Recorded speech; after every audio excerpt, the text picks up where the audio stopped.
Sir, हमने अपना पिछली कंपनी का पीएफ तो निकाल लिया था, लेकिन पेंशन निकालना भूल गए, हमें किसी ने बताया नहीं।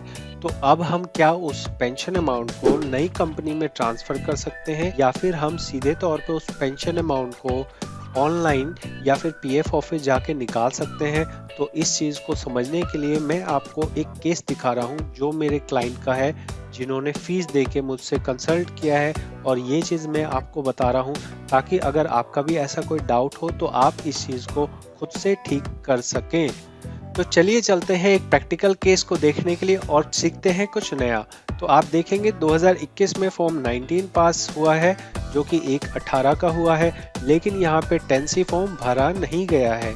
तो अब सवाल ये होता है कि क्या हम 10C को ट्रांसफ़र कर सकते हैं ऑनलाइन, या फिर हम 10C को विड्रॉ कर सकते हैं? हमारे ये दो सवाल हैं, इसके अलावा हमारा कोई सवाल नहीं बनता है। तो इसका जवाब ये है कि आप ट्रांसफ़र नहीं कर सकते हैं। ट्रांसफ़र होने की रिक्वायरमेंट ये है कि अगर आप 19 और 10C दोनों साथ में हो आपका, तो ही आप ट्रांसफ़र ऑनलाइन कर सकते हैं। ठीक है, पहला डाउट क्लियर हो गया कि आप ट्रांसफ़र नहीं कर सकते हैं। जो इस आईडी में पैसा पड़ा है वो आप ट्रांसफ़र नहीं कर पाएंगे।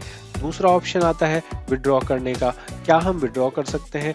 विड्रॉ करना भी बहुत मुश्किल है, क्योंकि अगर आपकी एक नई मेंबर आईडी आ गई है तो वहाँ पे आप, अगर आपने न्यू जगह काम करना शुरू कर दिया है, तो वहाँ आपका फॉर्म नंबर 31 खुलेगा, 10C खुलेगा ही नहीं।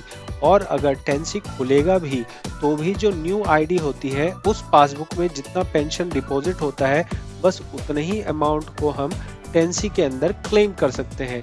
ये 10C वाला जो फॉर्म है वो कभी भी पुरानी पासबुक को नहीं पकड़ता है, वो हमेशा और हमेशा न्यू पासबुक को पकड़ता है। तो पेंशन अगर आपके पुरानी पासबुक में है तो आप ऑनलाइन में 10C फॉर्म नहीं भर सकते हैं, चाहे आप नई जगह जॉब कर रहे हो अभी, या फिर नई जगह आपकी जॉब खत्म हो गई हो, तो भी आप 10C भर के पुरानी आईडी का पेंशन नहीं निकाल सकते हैं। तो आपके पास अब सॉल्यूशन क्या बचा? तो अब सॉल्यूशन बचा है सिर्फ और सिर्फ ये कि आप ऑफलाइन आपको कुछ करना पड़ेगा, ऑफलाइन करना पड़ेगा। और एक सॉल्यूशन ऑनलाइन का भी है, जिसमें आपको पेंशन मिलेगी नहीं, लेकिन आप 10C स्कीम सर्टिफिकेट के लिए अप्लाई कर सकते हैं। ऑफलाइन को समझते हैं पहले। ऑफलाइन के अंदर दो हमारे पास सिचुएशन हो सकती है। पहली सिचुएशन है कि आप ऑफलाइन जाएं और वहां जाके आप ये कहें कि हमें कंपोजिट क्लेम फॉर्म आधार या फिर नॉन आधार भर के अलाउ किया जाए कि हम अपना पुराना वाला पेंशन विड्रॉ कर सकें, 10C वाला, ठीक है, पुरानी आईडी का हम विड्रॉ कर सके। ये हमारा पहला ऑप्शन है। और दूसरा ऑप्शन है कि अगर पीएफ ऑफिस वाले इसको अलाउ नहीं करते हैं तो आपको 10C स्कीम सर्टिफिकेट के लिए ऑफलाइन पीएफ ऑफिस जाके अप्लाई करना पड़ेगा। इस स्कीम सर्टिफिकेट फॉर्म के अंदर होगा क्या कि जितने महीने की आपकी सर्विस होगी या जितने साल की सर्विस होगी, उसको एक सर्टिफिकेट के तौर पे लिख दे दिया जाएगा कि ये भाई साहब जो है इस कंपनी में काम करते थे, इस समय से इस समय तक इन्होंने यहाँ पे नौकरी की है।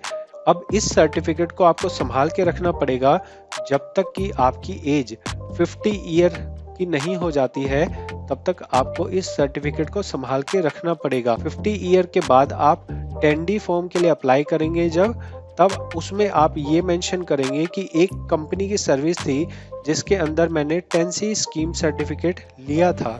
जब आप स्कीम सर्टिफिकेट वाली डिटेल इस फॉर्म 10D में भरोगे, तब जाके आपकी मंथली पेंशन डिसाइड होगी। ठीक है, आपको मिले या फिर अगर मेंबर को कुछ हो जाता है या फैमिली पेंशन मिले, तो दोनों ही कंडीशन में इस स्कीम सर्टिफिकेट का यूज हो जाएगा। ठीक है, इतनी बात क्लियर हो गई कि आपको अगर ऑनलाइन मिलना है तो उसके लिए भी आपको पीएफ ऑफिस जाना पड़ेगा, और अगर आपको स्कीम सर्टिफिकेट चाहिए ऑफलाइन में जाके तो आपको स्कीम सर्टिफिकेट भी वहीं से मिलेगा। सेकंड केस हम देखते हैं। सेकंड केस ये है कि अगर आप 10C पुरानी कंपनी का नहीं निकाल पाए और आपकी जो न्यू कंपनी है उसमें भी एग्जिट हो चुकी है, तो आपके पास फिर फॉर्म 19 खुलता है, 10C खुलता है, 10C स्कीम सर्टिफिकेट खुलता है, ठीक है, और 31 खुलता है। तो उस टाइम पे जब आप देखेंगे तो आप वहां पे 10C स्कीम सर्टिफिकेट सिलेक्ट कर सकते हैं, और वहां जाके आपको पुरानी कंपनियों का भी ऑप्शन आता है।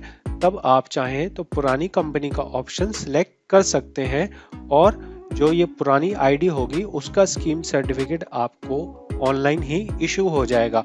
ऑनलाइन स्कीम सर्टिफिकेट लेना बहुत ही आसान है। उसके लिए आपका नॉमिनी फॉर्म भरा होना चाहिए, उसके बाद टेंसी भर देते हैं स्कीम सर्टिफिकेट, तो आपको आसानी से मिल जाता है।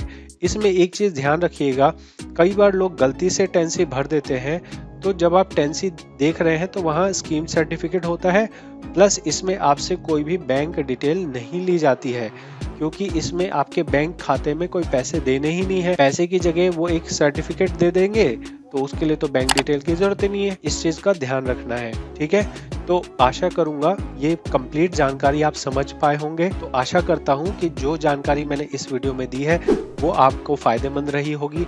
आप अपने सुझाव या अपने सवाल कमेंट में पूछ सकते हैं। अगर आप डायरेक्ट कंसल्ट करना चाहें उसका भी ऑप्शन दिया गया है। प्लस अगर आपको ये जानना है कि टेंसी स्कीम सर्टिफिकेट कैसे अप्लाई किया जाता है, तो आप ये वीडियो देख सकते हैं। अभी इस वीडियो में इतना ही। बहुत बहुत धन्यवाद।